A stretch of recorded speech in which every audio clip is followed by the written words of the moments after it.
네, 편히 앉으시기 바랍니다. 예수 그리스도 이름으로 우리 하나님의 말씀 증가하겠습니다. 오늘 주시는 말씀 누가복음 6장 12절부터에 있는 말씀 함께 보시겠습니다.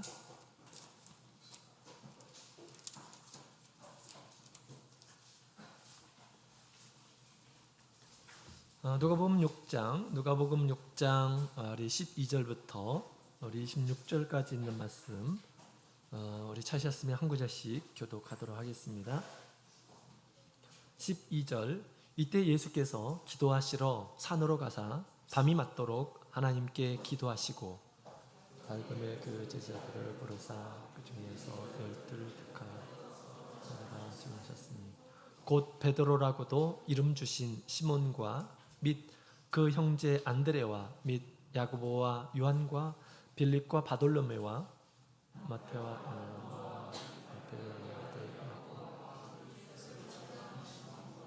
및 야고보의 아들 유다와 및 예수를 파는 자 될 가롯 유다라.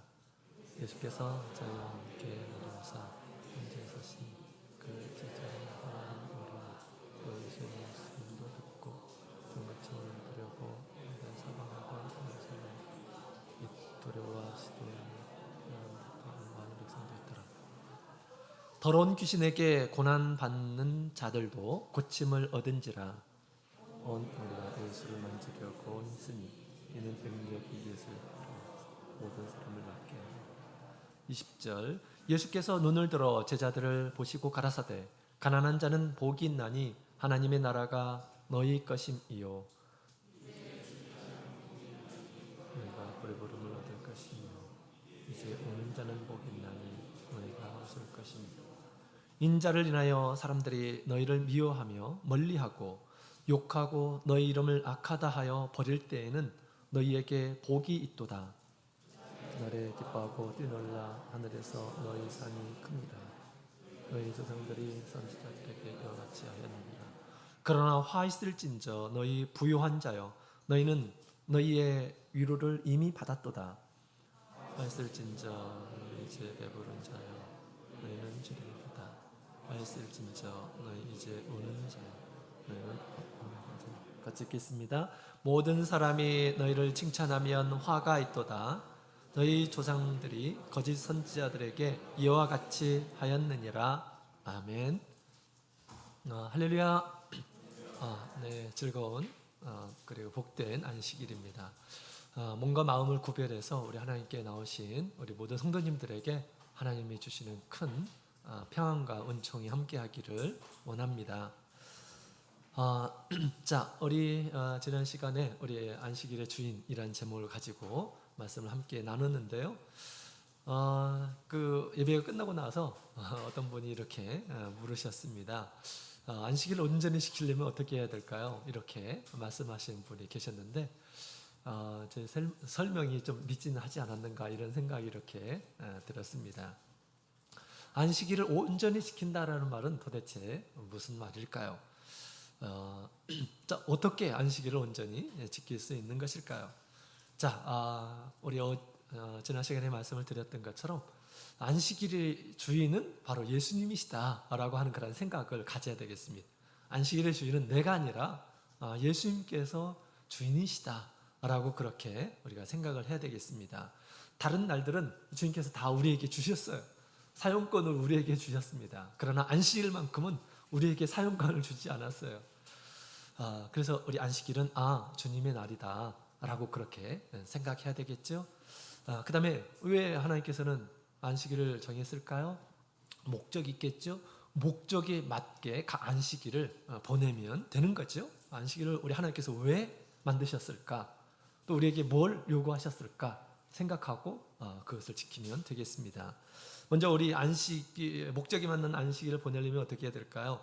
먼저 안식일을 성회로 모이라 라는 말씀을 따라서 우리 하나님의 집에 예배드리러 가야 합니다. 우리가 평일날에 우리 어린아이들은 학교에 가죠? 공부하러 학교에 갑니다. 또 돈 벌려고 직장을 갑니다. 이와 같이 안식일에는 우리 성회로 모이라 라고 그렇게 말씀하셨어요. 하나님이 집에 있는 주님의 몸된 교회에 와서 예배 드리는 것이 가장 중요한 그러한 일이다라는 것입니다. 하나님과 함께하는 것이 가장 중요해요. 자, 그래서 우리 하나님 앞에 이제 예배드리려고 우리가 하나님의 집에 왔는데 어떤 마음으로 하나님께 예배를 드려야 될까요? 첫 번째로는 하나님이 나의 창조주이시다. 나를 만드신 분이시다. 두 번째로는 나를 구원하시는 분이 또 앞으로 나를 구원하실 분은 하나님이시다 라고 생각하면서 그런 마음 자세로 우리 하나님께 예배를 드려야 한다라는 것입니다. 그런 마음으로 경배드리고 그런 마음으로 찬양하고 고백하고 그러죠. 그렇습니다. 자, 그 다음에 우리 하나님의 거룩함에 참여하도록 힘써야 하겠습니다. 하나님의 거룩함에 참여하도록 힘써야 해요. 안식일은 우리를 거룩하게 하는 날이라고 그랬죠. 그래서 우리가 죄와 허물들이 있으면 참여할 수가 없어요.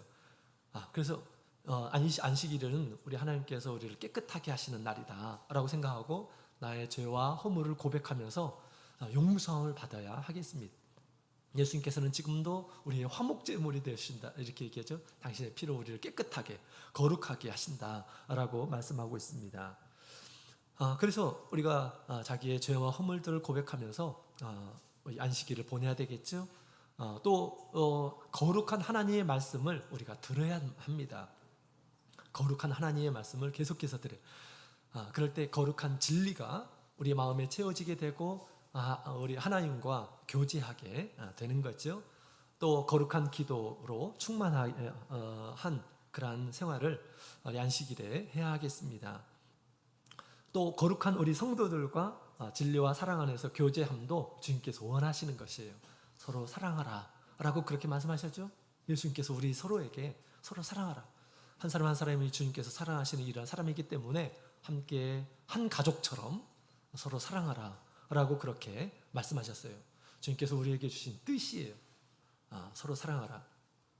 그래서 우리가 하나님께 예배드리고 성도들과 함께하는 이 교제의 삶은 그 자체가 하나님 보시기에 복된 그런 날이 되는 것입니다.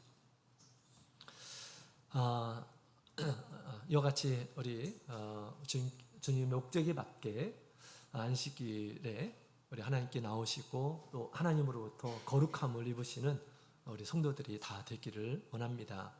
우리 성도들이 함께하는 곳 또 주님의 이름으로 함께하는 곳에는 하나님께서 함께하셔요. 그래서 이번에 우리 여름 성경학교가 지난 토요일 일요일 날에 있었죠. 우리 하나님을 배우는 그런 자리입니다. 또 성령께서 함께하는 그런 자리이죠. 이때 또 하나님께서 귀한 선물을 주셨어요. 바로 우리 은우에게 하나님께서 성령을 주셨습니다. 오늘 또 빨리 나와가지고 기도로 준비하는 그런 모습을 보면서 너무나 감사했습니다.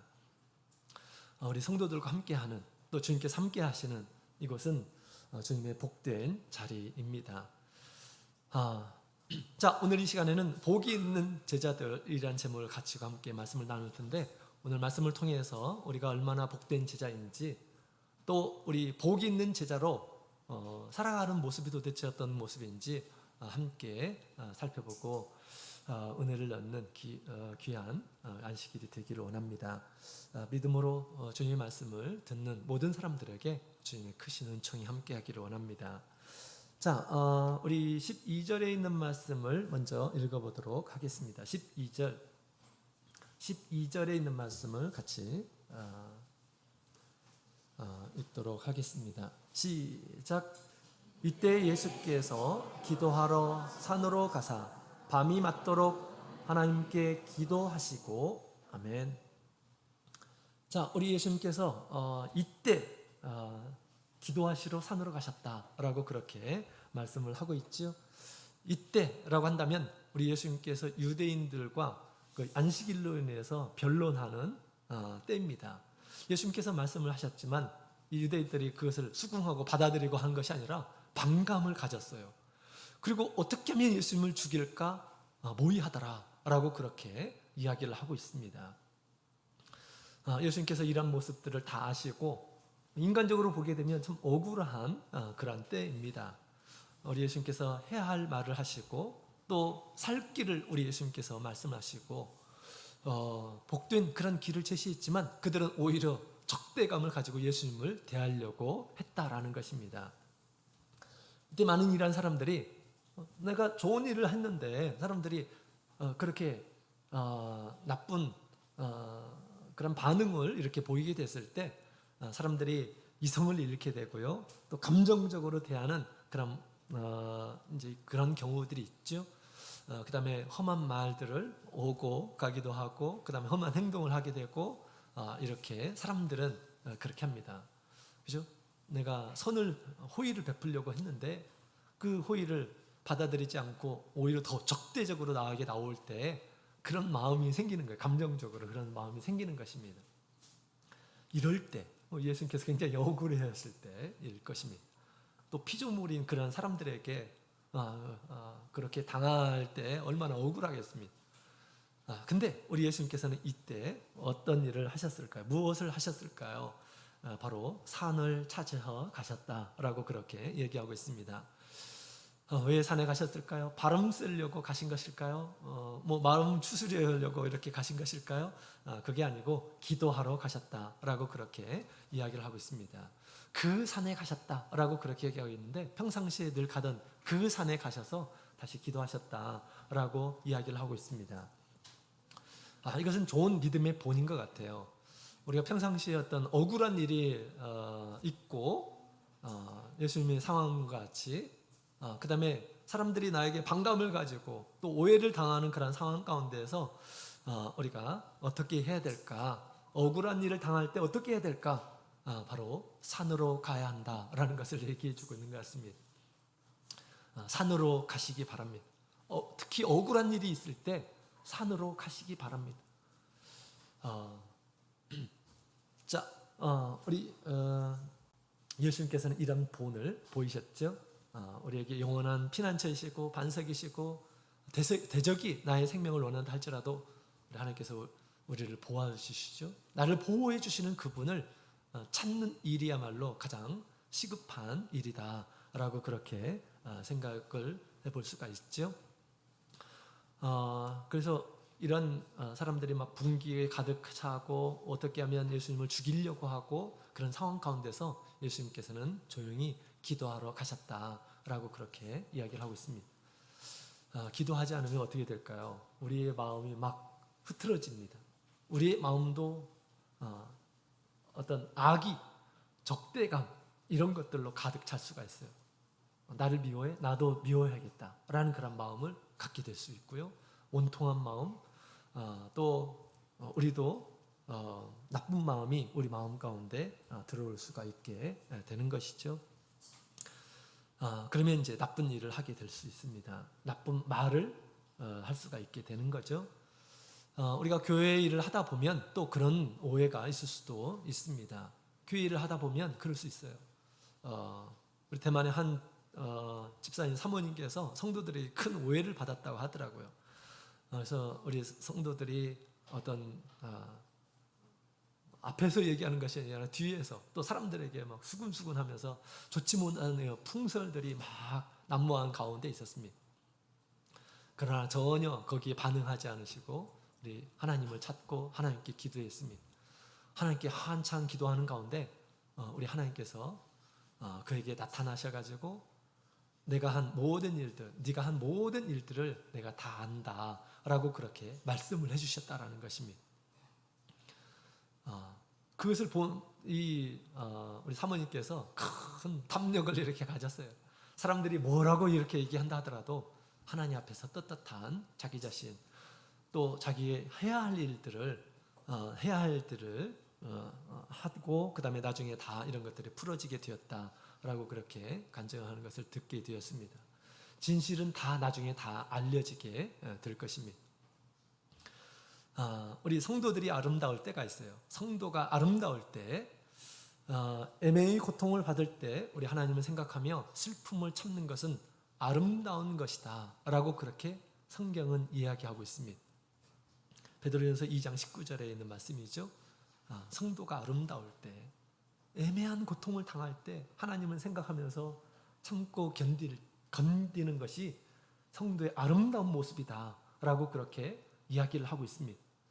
애매한 고통을 당하는 가운데 막 변명하고 따지고 그 다음에 마치 하나님이 없는 것처럼, 하나님께서 보지도 않는 것처럼, 나쁜 일한 사람들처럼, 믿음이 없는 일한 사람들처럼 이렇게 막 반응하는 이런 것은 혼란만을 야기하는 그런 일입니다. 특히 교회 안에서 그런 것들은 마치 하나님을 믿지 않는 이러한 사람들과 같이 이렇게 반응을 하는 것이죠. 하나님께서는 다 아신다. 시비를 우리 하나님께서 잘 알고 계신다.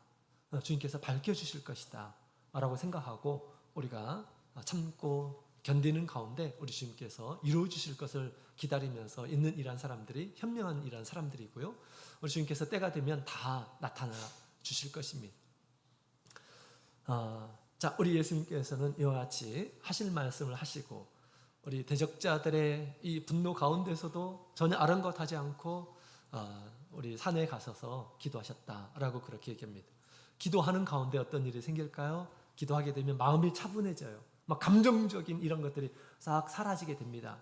그러면서 내가 이 상황에서 무엇을 해야 될 것인지 아주 차분한 그런 마음 가운데서 내가 해야 할 일이 무엇인지 우리 하나님께 듣게 되는 것이죠.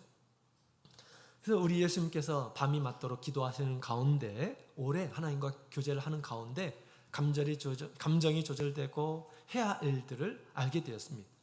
예수님께서 해야 할 일들은 지금 반감을 가지고 있는 이 유대인들과 싸우는 것일까요? 이것은 낭비하는 것입니다. 예수님께서 아무리 그렇게 얘기한다 하더라도 그들은 마음을 딱 닫고 예수님과 적대시하는 그런 사람들이었습니다. 아무리 막 변론을 하고 아무리 좋은 얘기를 한다 하더라도 그들은 고칠 마음이 없었던 이러한 사람이었습니다.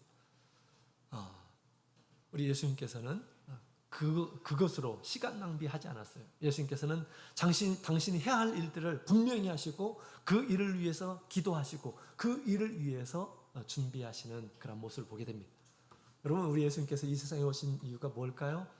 천국 복음을 전하시려고 하신 것이죠. 온 세상에 천국 복음을 전하시려고 우리 예수님께서 오신 것입니다.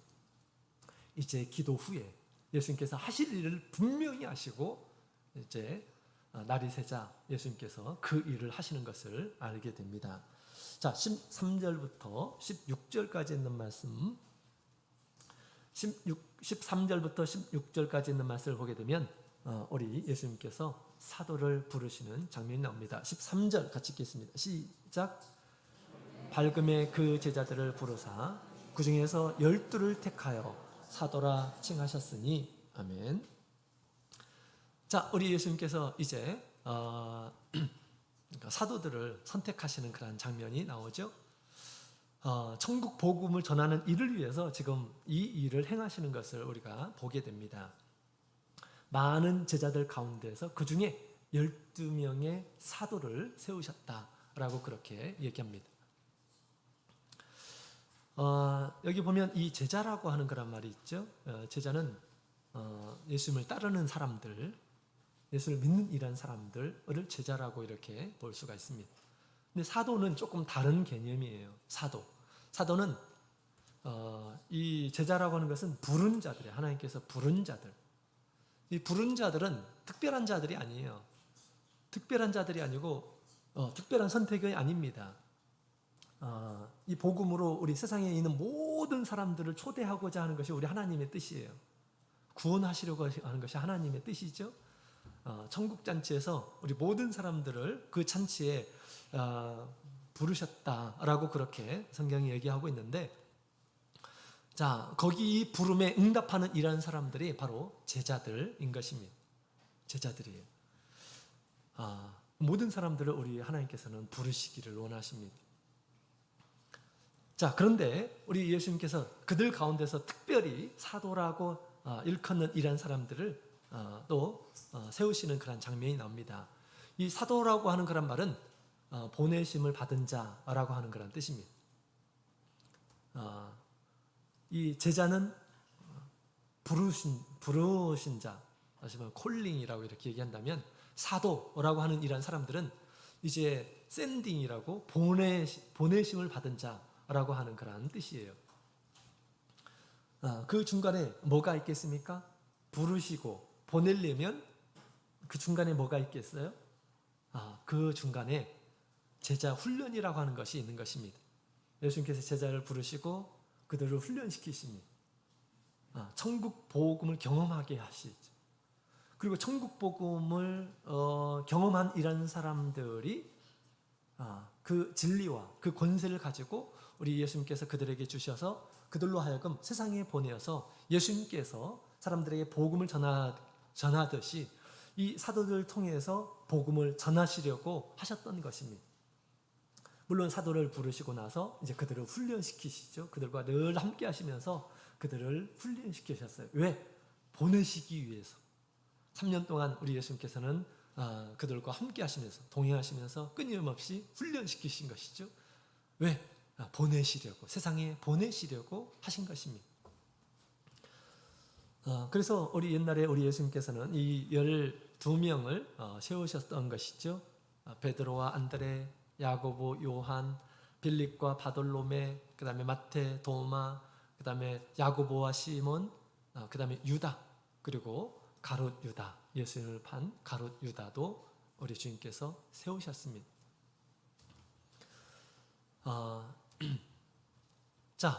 우리 예수님께서 그렇게 하셨던 것처럼 이 교회라고 하는 것이 바로 그런 것입니다. 교회라고 하는 것은 우리 하나님께서 부르신 자들의 모임, 그죠? 우리 하나님께서 콜하신 자, 그 콜에 응답한 이란 사람들이 모여 있는 곳이 바로 교회라고 하는 것입니다. 그죠? 교회라고 하는 의미가 그렇습니다. 하나님께서 부르신 자들이 세상에서 와서 모여 있는 이 무리를 교회라고 그렇게 하는 것입니다. 이 교회에는 바로 그런 것입니다. 주님께서 부르신 이란 사람들이 모여 있는 곳. 그런데 모여 있기만 하면 될까요? 모여 있기만 하면 될까요? 그렇지 않습니다. 세상으로 나가야 하는 것이죠. 세상으로 나가서 주님의 복음을 전하는 것이 우리 예수님께서 원하시는 교회를 세우신 목적이기도 합니다. 그렇죠? 그 중간에 뭐가 있어야 될까요? 그 중간에 우리가 열심히 교회에서 열심히 복음을 배우고 또 복음을 연마하고 훈련받고 그렇게 해서 복음을 경험하고 나서 우리도 세상에 보내심을 받는 이런 사람이 되어야 한다라는 것입니다. 세상에 보내심을 받는 일하는 것은 뭐 거창한 것이 아니에요. 우리 가정에 믿지 않는 이란 사람들에게 우리가 복음을 전해야 되잖아요. 그죠? 우리가 사랑하는 이런 사람이 있다고 한다면 복음을 전해야 되는 거잖아요. 그죠? 또 우리 친구들이 있다고 한다면 우리가 복음을 전해야 되는 거잖아요. 주님께서 모든 사람들에게 바라시는 바입니다. 바로 이 교회는 우리 하나님께서 부르신 이란 사람들이 모여서 열심히 주님의 말씀을 배우고 또 주님의 살아계심을 체험하고 그것을 경험함을 통해서 우리도 이제는 예수님을 전하는 천국 복음을 전하는 이런 사람이 되어야 한다라는 것입니다. 우리가 보내심을 받기 전에 이 복음을 체험해야 하는 것입니다. 그렇다면 어떤 사람들이 복음을 체험할 수 있을까?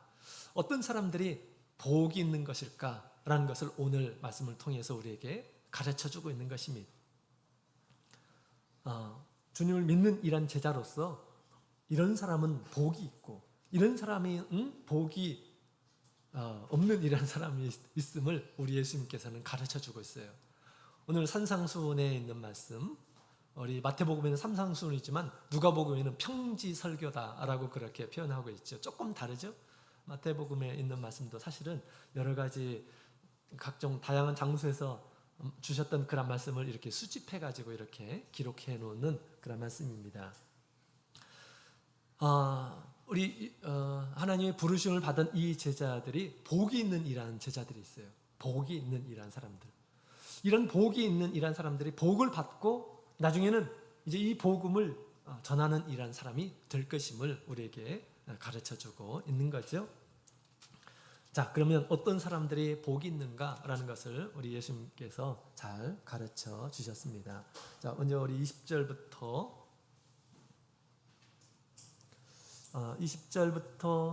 23절까지 있는 말씀을 같이 읽어보도록 하겠습니다. 시작.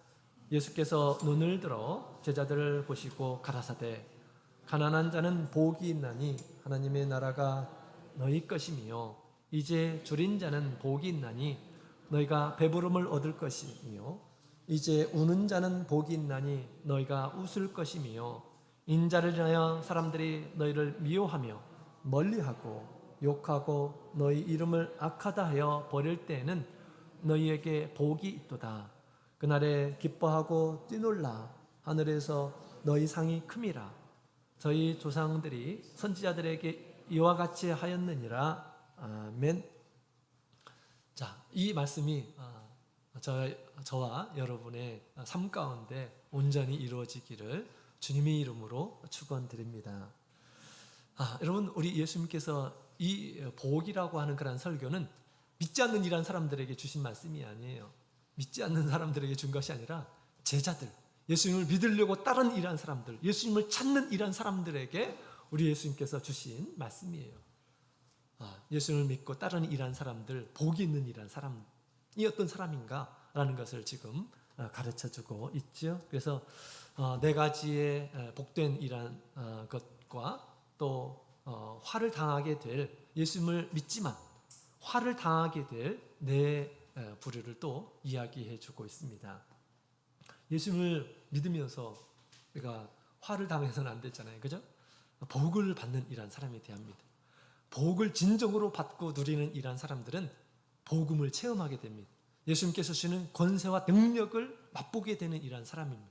그래서 누가 그렇게 얘기하지 않는다 하더라도 예수님을 전하는 이란 사람들이 될 것이다 라는 것을 우리가 알 수가 있는 것입니다. 자, 우리가 평상시에 믿음 생활을 하면서 이런 마음을 갖는 것이 너무너무 중요하다라는 것을 주님께서 지금 가르쳐주고 있는 것입니다. 자, 우리 네 가지의 마음을 이렇게 표현하고 있죠. 첫 번째로는 가난한 자가 복이 있다라고 그렇게 예수님께서 말씀하셨어요. 가난한 자가 복이 있나니 하나님의 나라가 저희 것이다 라고 그렇게 말씀하셨습니다. 주님께서 가져오신 우리 하나님의 나라, 우리 어제 하나님의 나라가 어떤 것인지 말씀을 함께 배웠죠. 하나님께서 통치하시는 것, 하나님의 통치하시는 것은 완벽한 것입니다. 하나님께서 주관하시는 것입니다. 그곳에 평강이 있고 희락이 있다고 이렇게 말씀을 드렸죠. 그 하나님의 나라의 소유가 될 것이다 라고 그렇게 지금 얘기하고 있는 것입니다. 가난한 자가 얼마나 중요한지를 우리에게 잘 얘기해 주고 있죠. 그래서 자신을 가난한 자로 여기는 자가 복되다라고 그렇게 우리 예수님께서 가르쳐 주신 것입니다. 세상의 복과 많이 다르죠. 세상은 가진 자가 복되다라고 그렇게 얘기합니다. 가진 자가, 많이 가진 자는 복되다라고 그렇게 얘기하죠. 그래서 많은 사람들이 막 가지려고 해요. 이 세상에 많은 소유를 가지려고 합니다. 많은 것들을 이루고자 하는 그런 마음을 가지죠. 재물을 가지고, 권세를 가지고, 좋은 직장을 가지고, 지위를 가지려고 하고, 마치 그것을 가지면 크게 복이 있는 것처럼 생각을 합니다. 그러나 그런 사람이 복이 있는 것이 아니다 라고 그렇게 주님께서 말씀하셨습니다. 세상에 무엇을 가진다 하더라도 스스로 가난한 자다 이렇게 여기는 이런 사람들이 오히려 복이 있을 것이고 하나님께서 주신 그 나라를 그에게 주시려고 하신다라고 그렇게 얘기하고 있는 것입니다. 가난한 자가 복이 있다라고 얘기하고 있죠. 왜? 곧 있으면 부하게 될 테니까 라고 그렇게 얘기합니다. 이 가난이라고 하는 이 가난이라고 하는 것은 파산된 상태를 가리켜서 얘기합니다. 그냥 조금 빈곤한 그런 상태를 가리켜서 얘기하는 것이 아니라 완전히 파산된 상태, 거지와 같은 그런 상태를 일컬을 때 쓰는 단어입니다. 거지. 스스로 거지라고 여기시는 분은 복이 있을 것이다 라고 주님께서 그렇게 가르쳐 주셨습니다. 나는 우리 하나님 앞에서 거지입니다. 이렇게 고백할 수 있을까요? 그렇다면 정말 복이 있는 이라는 사람입니다. 모든 사람들이 그런 마음을 갖지를 못합니다. 갖지 않습니다. 그런데 복이 있는 이란 사람들은 스스로 그렇구나, 내가 세상에서 이런 사람이었구나 라는 것을 깨달음을 주시는 때가 있을 것입니다. 실제로 그런 마음을 갖는 이란 사람들은 정말 복이 있는 사람이다 라고 그렇게 얘기할 수 있습니다. 여러분, 사실은 세상 모든 사람들은 우리 하나님 앞에 하나님 보시기에 아주 파산된 그런 상태의 모습을 하고 있습니다. 거지와 같은 그런 상태를 하고 있다라는 것입니다. 여러분, 우리 어린아이들 2살, 3살, 5살 정도까지 우리 어린아이들에게 가장 소중한 것이 무엇일까요? 우리 어린아이들에게 막 멋진 아파트가 있는 것이 정말 아이들에게 복된 것일까요? 뭐 아주 멋진 스포츠카가 있다고 한다면 그게 정말 좋은 것일까요? 막 먹을 것이 산더미처럼 이렇게 쌓여 있는 그런 이 공장을 그에게 준다고 한다면 우리 2살, 3살, 5살짜리가 막 나 좋아 죽겠다고 그렇게 얘기할까요? 막 멋있는 그리고 아주 재밌는 그런 왕도가 가득한 그런 상점을 내가 통째로 주겠다라고 한다면 우리 아이들이 희희락락하고 좋아할까요? 그렇지 않습니다. 아이들에게 가장 좋은 것은 부모님이에요.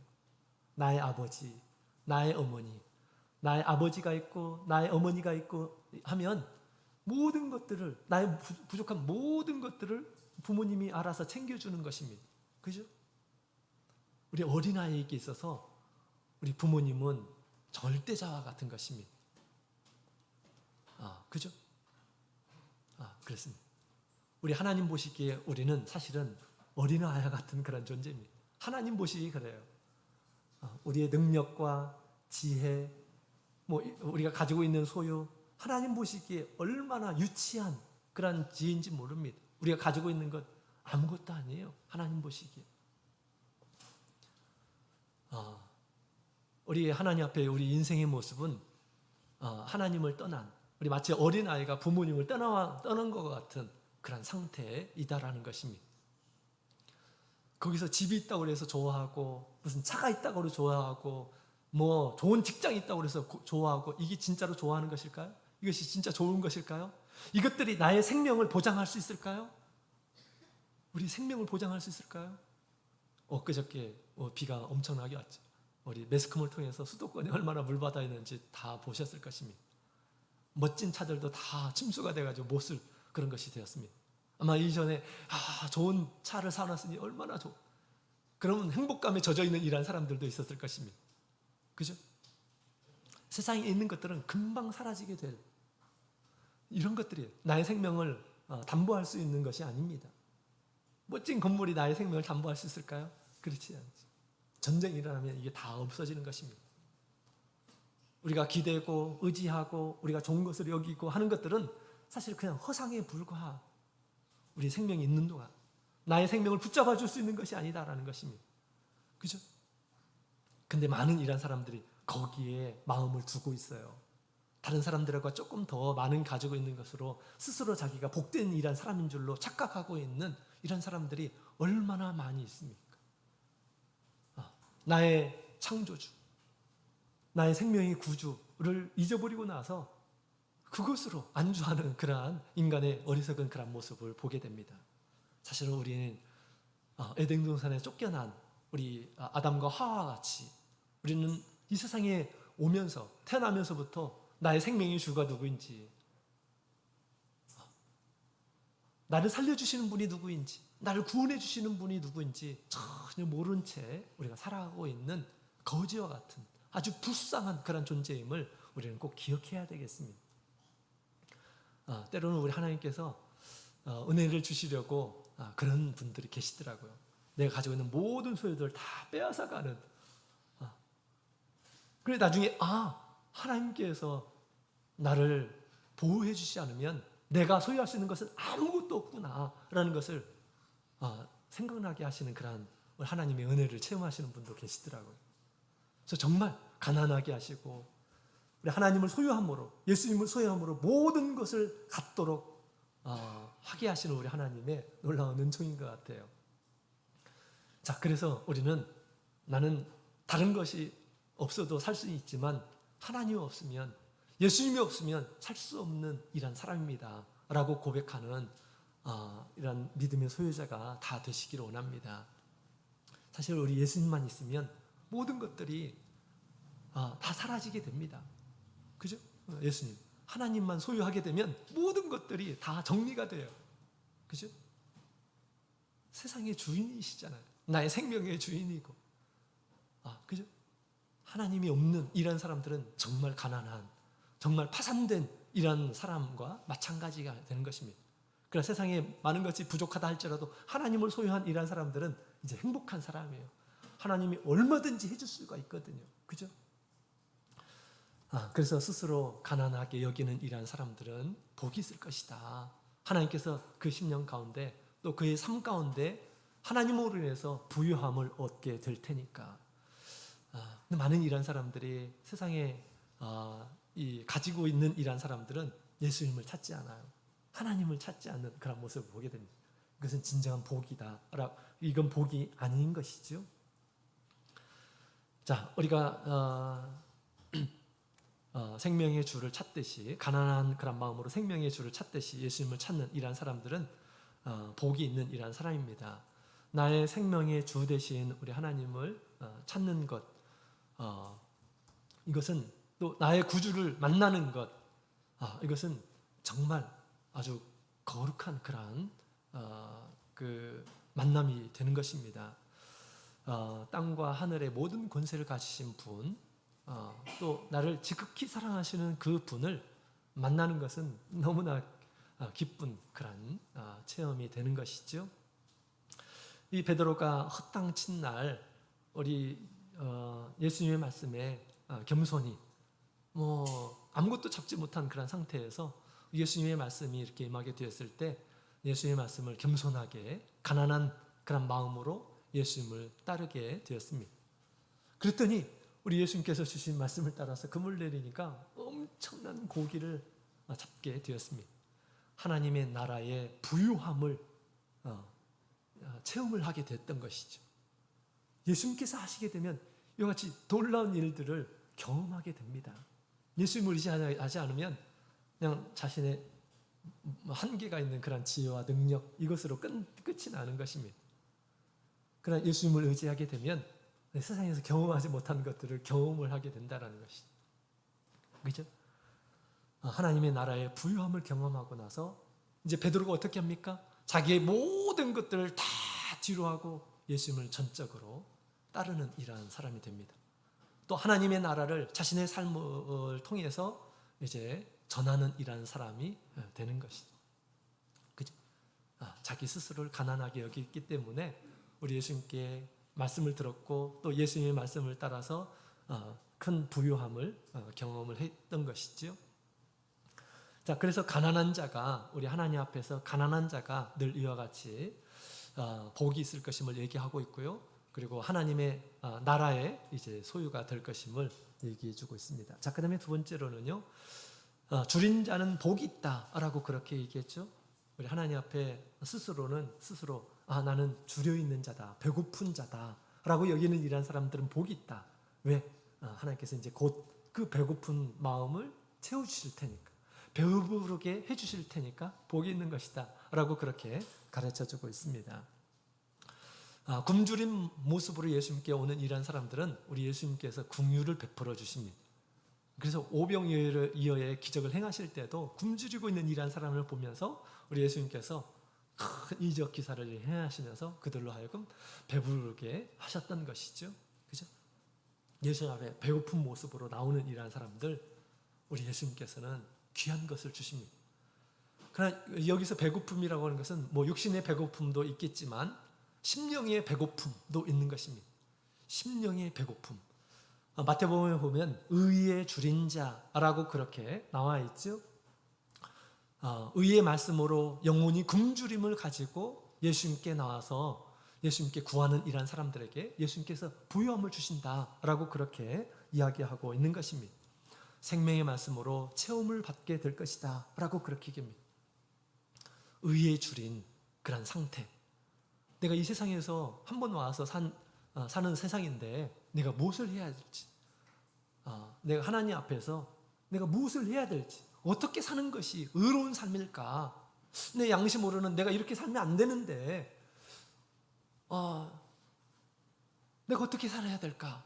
이런 마음을 가지고 우리 하나님을 찾는 이러한 사람들은 우리 주님께서 의의 말씀으로 채워주시겠다라는 것입니다. 그죠? 우리 마태, 레위가 바로 그런 사람이었습니다. 우리 사람들에게 아주 멸시받은 세리의 일을 하고 있었죠. 당시 사람들은 이 세리를 죄인 취급했습니다. 또 창녀 취급했습니다. 스스로도 아마 양심이 있기 때문에 내가 이렇게 살면 안 되는데 라고 그렇게 생각했을 것입니다. 그죠? 사람들에게 막 욕을 먹고 멸시받고, 또 내가 태어난 이 세상에서, 또 이 나라, 하나님의 나라에서 마치 로마 사람들을 도와주는 이러한 삶을 이렇게 사는데, 계속해서 사는데, 그렇게 하면서 좋아할 사람이 어디 있겠습니까? 그죠? 내가 이렇게 살면 안 되는데 라는 그런 마음을 분명히 가졌을 것입니다. 이때 예수님께서 그의 마음을 아시고 예수님께서 나를 쫓으라 라고 말씀하셨습니다. 모든 사람들이 존경하는 우리 예수님을 그래 한번 따라볼까? 라는 그런 마음을 가졌습니다. 나도 좀 의미 있는 그런 삶을 살아야겠다. 다른 사람에게 도움이 되는 이런 사람이 돼야겠다. 하나님께서 기억할 만한 일들을 좀 해야겠다라는 그런 마음을 가지고 예수님을 따랐을 것입니다. 예수님을 따르니까 너무 좋은 것입니다. 너무 좋은 거예요. 죽은 사람이 살아나고, 병든 자들이 다시 건강함이 회복되고, 그죠? 그 다음에 하나님의 나라에 들어갈 수 있는 그런 소망을 갖게 되는 이런 사람들의 모습을 보면서, 정말 예수님을 따르기 잘했다 라는 그런 마음을 아마 가졌을 것입니다. 의에 줄인 일하는 사람들, 내가 이 세상에서 뭘 하면서 살지? 여러분, 우리가 돈 버는 기계입니까? 어떤 사람들은 돈 버는 기계처럼 사는 일하는 사람들이 있어요. 아침에 일어나서 그냥 가가지고 돈 벌기 위해서 열심히 살고, 그 다음에 와서 쉬다가 다시 또 일터에 가가지고 돈 벌고, 돈 버는 것이 우리 인생의 목적일까요? 그렇지 않습니다. 하나님께서 인정하시는 그런 모습인가요? 그렇지 않죠. 내가 곧 있으면 이제 나이가 점점점 들어가서 이제 하나님의 나라에 가게 될 텐데, 정말 내가 이 세상에서 어떻게 살아야 될까? 이것이 많이 궁금하고 그렇지요. 우리 니고데모라고 하는 이란 사람이 바로 그런 사람이었습니다. 나이가 점점점 드는데, 내가 이렇게 살아도 내가 하나님을 만날 수 있을까? 하나님의 나라에 들어갈 수 있을까? 또 하나님의 나라에 들어가려면 어떻게 하는 것일까? 어떻게 살아야지 하나님의 나라에 들어가는 것일까? 굉장히 궁금했어요. 그런 하나님의 말씀을 잘 아는 이란 사람임에도 불구하고 마음속에 그것이 계속해서 있었습니다. 의에 줄여 있는 그런 모습이죠. 내가 하나님의 창조주로서, 피조물로서 하나님 앞에서 내가 어떻게 사는 것이 의미 있는 삶인가 라는 것에 계속해서 신경이 쓰였다라는 것입니다. 점점점 나이는 먹어가는데, 곧 있으면 죽게 되는데, 하나님 보시기에 내가 의미 있는 삶을 살고 있는 것일까 라고 생각하는 것이죠. 이때 기적을 행하시는 우리 예수님의 소문을 듣고 나서, 예수님께 가면 뭔가 해답이 있겠다라는 생각을 가지고 예수님을 찾아갔던 것이죠. 그리고 그것도 밤에 몰래 찾아가서, 이때 우리 예수님께서는 의에 줄여 있는 이 니고데모를 보시고 어떻게 하는 것이 하나님의 나라를 보는 사람인지, 하나님의 나라에 들어갈 수 있는지를 우리 예수님께서 가르쳐 주셨다라는 것입니다. 그죠? 의에 줄여 있는 모습으로 예수님께 나오는 이러한 사람들은 우리 예수님께서 부요함을 주신다라고 그렇게 가르쳐 주고 있는 것이죠. 늘 우리 예수님 앞에 굶주려 있는 그런 모습으로 예수님께 가시기 바랍니다. 하루하루 허무한 그런 삶을 사는 것이 아니라, 낭비하는 그런 삶을 사는 것이 아니라, 하루하루 의미 있는, 하나님 보시기에 의미 있는 삶을 사는 것이 어떤 것일까요? 물어봤으면 좋겠습니다. 아무리 육체를 위해서, 요즘 젊은이란 사람들의 대세가 뭡니까? 헬스. 육체를 위해서 사는 것은 뭐 하는 것일까요? 길게 보았을 때 자신의 삶을 다 낭비하는 것이에요. 아무리 열심히 육체를 길러본다 하더라도 그것이 하나님 앞에서 기억이 될까요? 나중에 점점점 다 육체의 기력이 쇠해질 때가 있을 것입니다. 이때 많은 시간 그거에 낭비하고 했던 이런 사람들이 뭐라고 생각하겠습니까? 헛된 데 내가 다 낭비했구나 라고 생각하게 될 것입니다. 그것이 진정으로 내가 이 세상에 살아가는 동안 정말 잡아야 할 핵심적인 가치일까요? 그렇지 않다라는 것입니다. 굶주린 모습으로 하나님 앞에 나오는 이러한 사람들, 우리 주님께서 의미 있는 것을 위해서 주님께서 주시고 그것으로 배부름을 얻게 될 것임을 얘기해 주고 있습니다. 이런 배부름이 저와 여러분의 삶 가운데 늘 있기를 원합니다. 자, 그 다음에 세 번째로 우리 예수님께서 이런 말씀하셨죠. 우는 자는 복이 있다. 우는 자는 복이 있다 라고 이렇게 합니다. 왜? 곧 울면서 예수님께 나오는 일하는 사람은 복이 있다. 왜? 곧 있으면 웃을 테니까 라고 그렇게 말씀하셨습니다. 우리가 슬픈 일을 당할 때, 또 곤란한 일을 당할 때 웁니다. 또 해결할 수 없는 일들을 만나게 될 때 우리가 눈물을 흘리게 되는 그런 경우가 있죠. 이 과부의 아들이 죽었어요. 그래서 우리 이 과부의 아들을 둔 아들을 둔 이 과부가 이 아들을 이렇게 이제 그 초상을 이렇게 치르는 가운데 우리 울면서 이렇게 따라갔습니다. 이때 우리 예수님께서 그곳에 현장에 계셨죠. 울고 있는 이 과부에게 우리 예수님께서 연민을 느끼시고 이제 울지 말라라고 그렇게 말씀하셨습니다. 예수님 앞에 울음으로 다가가는 이러한 사람들은 우리 예수님께서 이제 울지 말라, 그리고 우리의 눈물을 닦아주시는 그런 모습을 보게 됩니다. 예수님께 우는 모습으로 나가게 되면 우리 예수님께서는 웃게 해주십니다. 우리 믿는 일한 사람들도 그렇고요. 믿지 않는 일한 사람은 당연히 더 그렇고, 우리가 울어야 될 것이 있어요. 우리가 늘 하나님 앞에 가면 울어야 될 것들이 있습니다. 무엇일까요? 우리가 하나님의 목적대로 살지 못하는 것을 뭐라고 하냐면 죄라고 하는 것입니다. 하나님께서 이 세상에 사람을 만들 때는 그 목적이 있는 것이죠. 그 목적대로 살지 못하고 있는 모든 모습들이 하나님이 보시기에 죄와 허물이에요. 그런 죄를 가지고 하나님 앞에 나가게 될 때 우리가 어떻게 해야 될까요? 눈물을 흘리면서 가야 한다라는 것입니다. 하나님 앞에 회개의 눈물을 흘리는 이란 사람들은 회복의 기쁨을 얻게 해주실 것임을 우리에게 얘기해주고 있습니다. 죄로 인해서 우리가 마치 문둥병자처럼 점점점 썩어가고 있는 자기 자신을 볼 때 어떻게 해야 될까요? 눈물을 흘려야 됩니다. 죄는 어떤 것으로도 씻을 수가 없어요. 어떤 것으로도 이 더러운 죄를 우리에게서 벗어나게 할 수가 없습니다. 사람의 능력으로는 불가능.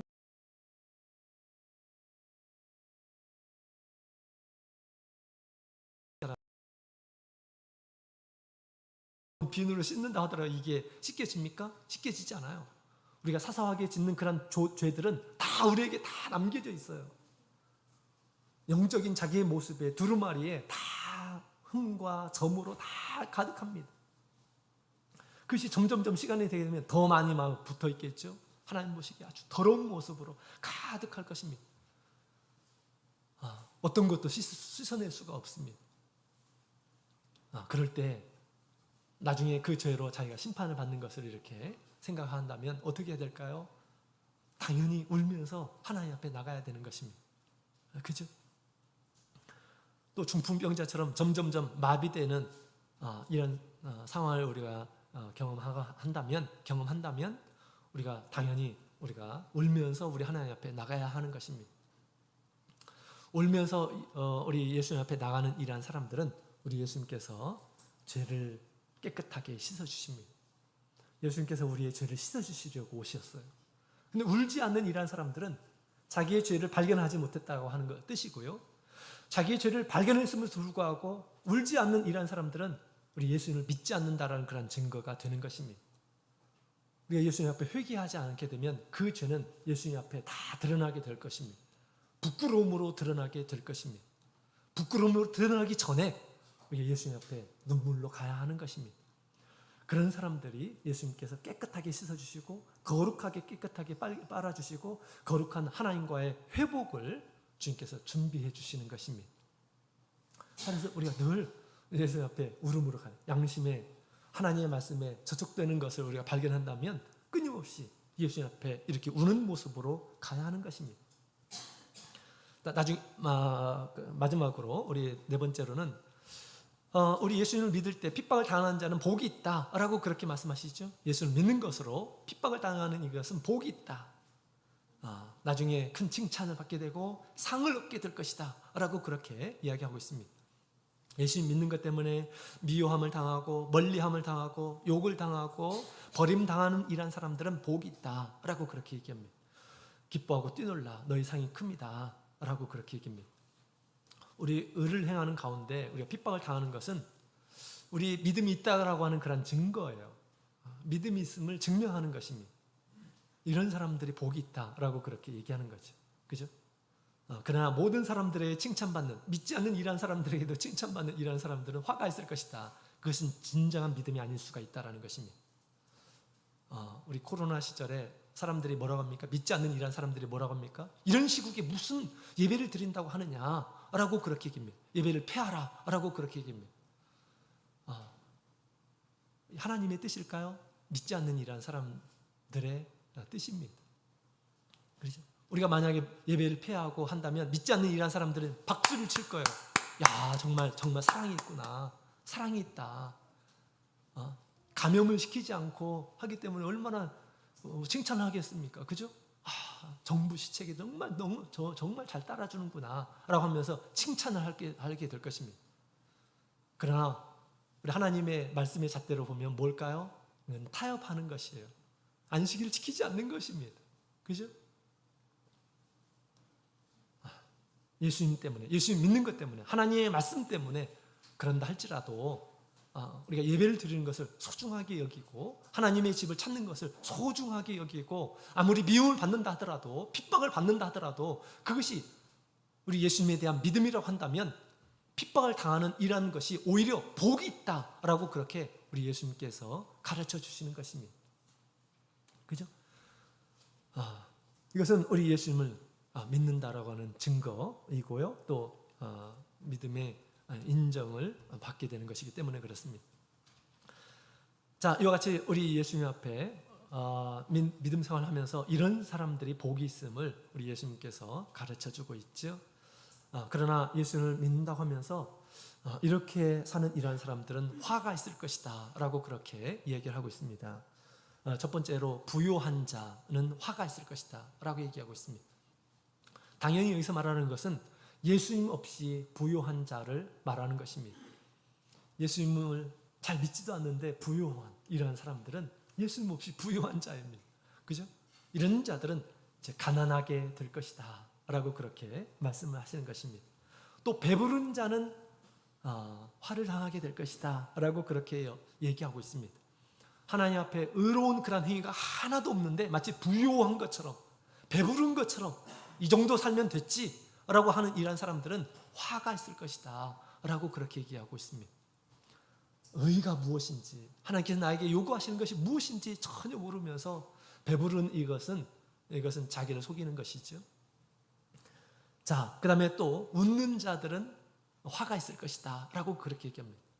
우리 하나님 보시기에 죄가 너무너무 많아가지고 모든 옷들이 다 시커멓게 다 되었고 빨갛게 물들어져 있고 그런 가운데서도 웃고 즐기고 하는 이런 사람들에게는 화가 있을 것이다 라고 그렇게 이야기하고 있는 것입니다. 정말 그렇습니다. 예수님 오시기 전에 우리의 모든 죄, 또 죄를 이기는 이런 사람이 되어야 되겠죠. 또 칭찬받는 이런 사람들은 화가 있을 것이다 라고 그렇게 얘기합니다. 믿음이 없이 사람들에게 칭찬받는 이런 사람들은 화가 있을 것이다. 믿음이 없는 그런 모습이죠. 그죠? 자, 이와 같이 이 세상에 화가 있는 이러한 사람들은 그 세상의 부함으로 인해서 우리 하나님을 찾는 간절함도 없고요. 예수님을 찾는 그런 모습들도 없게 될 것임을 얘기해 주고 있는 것입니다. 오늘 우리 예수님께서 우리 제자들을 부르신 것처럼 오늘도 우리를 이렇게 부르고 계시는 것이죠. 자, 우리 합당한 마음으로 예수님께 나가는 이러한 사람들이 복이 있는 것입니다. 우리 주님께서 합당한 이러한 사람들에게 복을 주시고 그 복을 누리면서 이제 세상에 보내시려고 주님께서 우리를 부르셨던 것이죠. 우리 삶에서 우리가 하나님을 만나야 되겠습니다. 힘들고 어렵고 슬픈 일을 당할 때 오히려 그것이 주님을 경험할 수 있는 좋은 기회다라고 생각하고 주님을 찾는 이러한 사람들, 가난한 마음으로, 애통하는 마음으로, 굶주린 마음으로 찾는 이러한 사람들이 되길 원합니다. 그러면 우리 주님께서 귀한 은혜를 체험하게 해주시라 그렇게 생각이 됩니다. 그러면 우리가 더 주님을 잘 따를 수가 있고요. 나중에는 복음을 전하는 이러한 사람들이 될 수 있습니다. 우리 가룟 유다라고 하는 이러한 사람 있죠? 예수님께서 그를 부르셨습니다. 그러나 그는 가룟 유다는 예수님과 늘 함께 있음에도 불구하고 어떻게 했을까요? 세상의 부유함을 원하는 이러한 사람이었습니다. 예수님을 추구하는 이러한 사람이 아니라 세상의 모든 것을 가지신 예수님을 추구하는, 그 예수님을 바라보는 이러한 사람이 아니라 믿지 않는 이러한 사람들과 같이 세상에 있는 것으로 부유하려고 하는 이러한 사람들이었습니다. 망하게 되었던 것입니다. 믿지 않는 사람과 같이 망하게 되는 것이죠.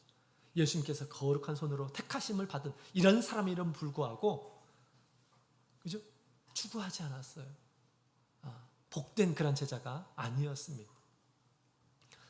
우리는 복이 있는 그런 제자로 우리를 부르셨습니다. 그래서 주님께서 주시는 그런 복을 충분히 누리면서 사시고, 또 믿지 않는 이러한 사람들에게 전하는 모든 우리 성도님들이 다 되시기를 예수님의 이름으로 축원합니다. 다 같이 묵도드리겠습니다.